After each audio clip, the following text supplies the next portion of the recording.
एक बार कश्यप ऋषि की कई पत्नियां हैं, उनमें एक पत्नी का नाम है दीति। गोधूली बेला में जिस समय भगवान के भजन करने का समय होता है, उसी समय दीति सरस श्रृंगार करके आई, काम दग्धा हो करके, और बिना विचार किए हुए अपने पति से प्रणय करने लगी। कश्यप ऋषि ने समझाया, दीति यह भोग का समय नहीं, भगवान के भजन का है। लेकिन दुराग्रह स्त्री हट, परिणाम सायंकालीन वेला में, गोधूली बेला में गर्भ धारण कर लिया, जिसके कारण उनके पेट में राक्षस आ गए। गोधूली बेला में बहुत सावधान रहना चाहिए। भगवान शंकर भगवती पार्वती को लेकर के घूमते रहते हैं, देखते रहते कौन क्या कर रहा है। गोधूली बेला में 4 काम बिल्कुल नहीं करना चाहिए। संध्या काले सुसंप्राप्ते कर्म चत्वारि वर्जयेत्, वर्जन किया गया। क्या क्या मना किया गया है? आहारम, भोजन नहीं करना चाहिए, सोना नहीं चाहिए, स्त्री प्रसंग नहीं करना चाहिए, और पढ़ना नहीं चाहिए। अगर सोए हम भोजन करेंगे तो आहारात जायते व्याधि, शरीर रोगी हो जाएगा गोधूली बेला में भोजन करने से। और यदि गोधूली बेला में शयन करेंगे तो निद्राम क्षीयते लक्ष्मी, लक्ष्मी जी घर छोड़ करके चली जाएंगी। एक जगह तो हमने ऐसा पढ़ा, भगवती लक्ष्मी का वाक्य है, वो कहती हैं कि अगर सूर्योदय और सूर्यास्त के समय सामान्य व्यक्ति को छोड़ो, अगर श्रीमन नारायण भी सोएंगे तो मैं उनका वैकुंठ छोड़ करके चली जाऊंगी। यह गोधूली और फूट रही हो तो उसका लाभ लेना चाहिए कि नहीं लेना चाहिए, है? और एक लंबे उजाले के बाद जब काली अंधियारी रात आने वाली हो तो उस समय सावधान होने की आवश्यकता है कि नहीं होना? अब देखो, पशु पक्षी भी बड़े सावधान होते हैं। जैसे शाम होती है ना, तो पशु भी चरते, पशु भी घर की ओर चल पड़ते हैं, है कि नहीं? उनको कोई बताता नहीं है। गायें चल पड़ती। गोधूली, गोधूली का मतलब क्या है? जैसे ही सूर्यास्त होने को होता है, गायें चरना छोड़ करके घर की गौशाला की ओर चल पड़ती हैं, और जब वह समवेत इकट्ठी होकर के गांव में प्रवेश करती हैं तो धूली उड़ती है, तो उसी को क्या कहते हैं? गोधूली बेला। पक्षी भी जहां तहां दिन भर भटकने के बाद गोधूली होते ही कहीं न कहीं किसी पेड़ पर ठौर ठिकाना ले लेते हैं। इसलिए गोधूली बेला में बहुत सावधान होना चाहिए।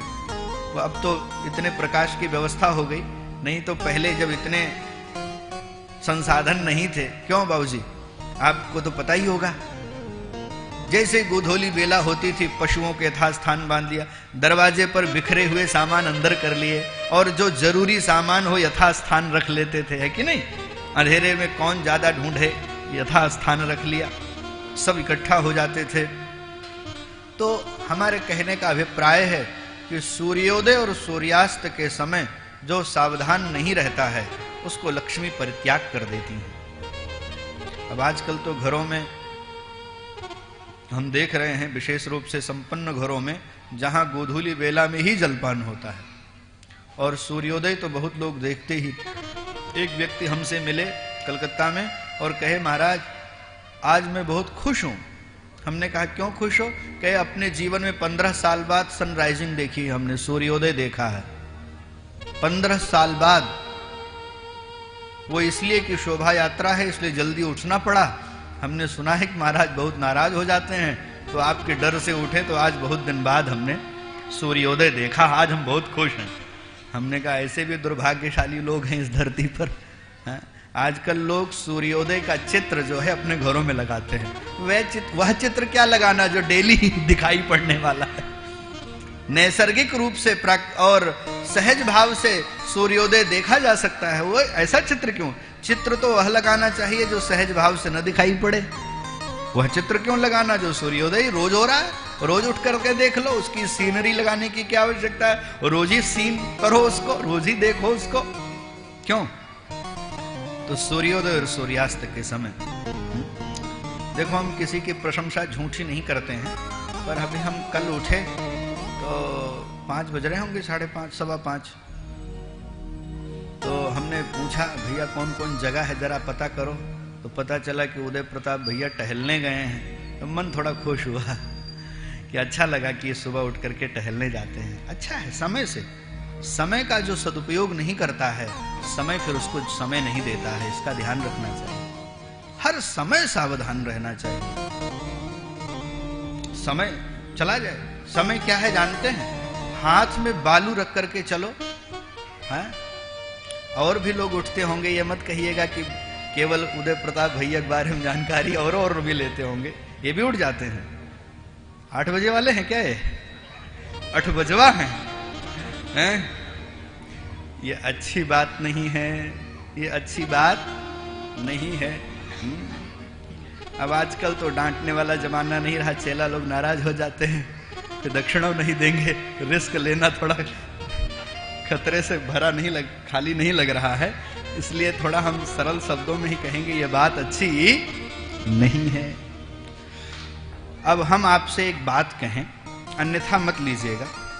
वह शिष्य शिष्य नहीं है जो गुरु से पहले न उठ जाए, वह छोटा भाई नहीं है जो बड़े भाई से पहले न उठ जाए, और वह सास वह बहू नहीं है जो सास से पहले न उठ जाए। ऐसे जोड़ लो, ऐसे जोड़ लो। वह पुत्र नहीं है जो पिता से पहले न उठ जाए। आजकल तो लोग क्या क्या कर रहे हैं, अब छोड़ो, जाने दो, सब जानते हैं आप। मैं अपनी कथा सुनाऊं, क्या लेना मेरे से सब बातें, हम तो कह दे रहे हैं। तो मैं आपसे कह रहा था कि गोधूली बेला में सोना नहीं चाहिए, सोएंगे तो लक्ष्मी घर छोड़ देंगी। गोधूली बेला में भोजन करेंगे तो शरीर रोगी हो जाएगा। गोधूली बेला में एकादशी के दिन, मंगलवार हो और पूर्णिमा हो, रामनवमी हो, जन्माष्टमी हो, नवरात्रि हो, शिवरात्रि हो, उस समय बड़े संयम पूर्वक रहना चाहिए, मर्यादा का अतिक्रमण नहीं करना चाहिए, नहीं तो नालायक संतानें पैदा होती हैं। और अगर गोधूली बेला में पढ़ेंगे तो स्वाध्यायात् विस्मरणम भवेत्, जो याद किए रहोगे वो भूल जाओगे, ध्यान रहे। गोधूली में बेला में तो भगवान का भजन करना चाहिए। तो दिति ने गोधूली बेला में गर्भ धारण कर लिया, इसके पेट में राक्षस आ गए। वही जय और विजय सनकादिकों के श्राप के कारण पेट में राक्षस बन करके आ गए। अब दिति ने बड़ी प्रार्थना की, हे स्वामी हमसे अपराध हो गया, गलती हो गई, क्षमा करें। देखो एक बात और हम कहें आपसे, गलती होना स्वाभाविक बात है और गलती स्वीकार कर लेना ये बड़ी बात है। कई लोग गलत भी करते हैं और गलत करने के बाद ऐसा कुतर्क करेंगे कि स्वीकार ही नहीं करेंगे कि हम गलत करते हैं। वे ऐसे ऐसे तर्क प्रस्तुत करेंगे कि उससे वो यह बात सिद्ध कर देंगे कि आप जो बात कह रहे हो वो गलत है, हम जो कर रहे हैं वह गलत करते हुए भी सही कर रहे हैं।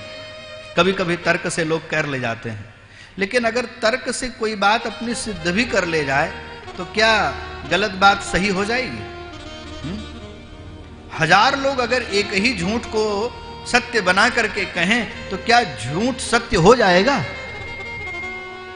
वह तो अपने स्थान पर गलत ही रहेगा।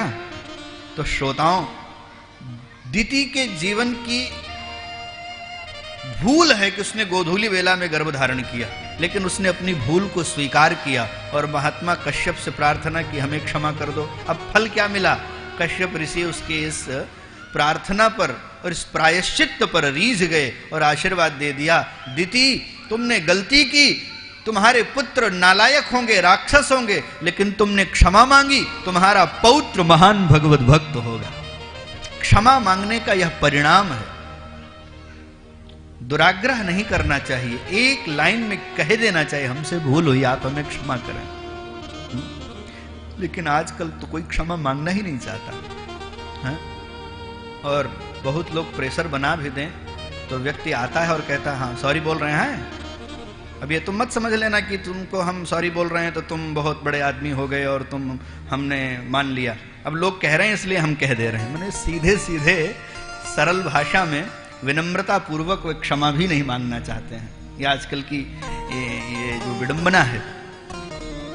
तो वही हिरण्याक्ष और हिरण्यकश्यपु हुए, वर्षों तक उन्होंने गर्भ में धारण किए रखा, पर जब वे गर्भ में ही थे पृथ्वी कांपने लगी, झंझावात झकोरे उठने लगे, बादल फटने लगे, देवता घबराए, कौन आ रहा, अभी पैदा भी नहीं हुए तो इनकी ये दशा है और ये पैदा हो जाएंगे तो क्या होगा।